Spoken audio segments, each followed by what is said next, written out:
Here in the inner lake of Manitoba, Canada, is by far the largest aggregations or concentrations of snakes anywhere in the world. Nowhere else is even remotely close to this. And most people would probably think it would, I don't know where, India or Africa or something like that. But here it is, way up in north central Canada. These snakes hibernating here and living here are the most northerly living reptiles of any kind of reptiles in the Western Hemisphere, so they're very, very far north. So it's here in the Midwest that the remnants of that great inland sea where this limestone substrate enables the snakes to overwinter below the frost line and then to reach these really huge numbers. What we call the effective sex ratio can be at sometimes 1,000 to 1, 1,000 males to every female.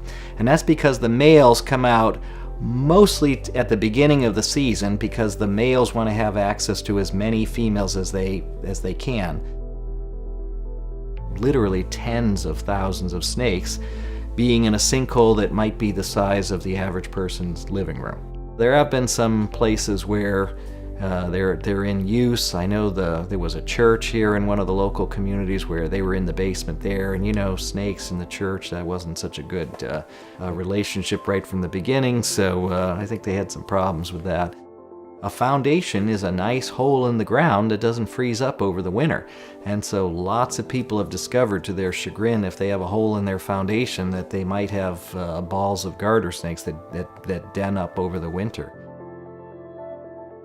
For a short period of time there, the house was worth absolutely nothing. You couldn't live in here, and nobody else would want to, that's for sure. I mean, we lived here, but very, very nervously. Didn't sleep too well at night. It was awful. They did get bad. Like, we would have a 45-gallon drum outside, and I mean, you could fill the 45-gallon drum in a day, you know, if you were really vigilant, picking them up over the driveways and, you know, all around the building and stuff. They're like a pencil with a screwdriver on the end, because they will. If they find a hole, they'll get in, and it doesn't take much to, you know, for a hole for them to get in, that's for sure.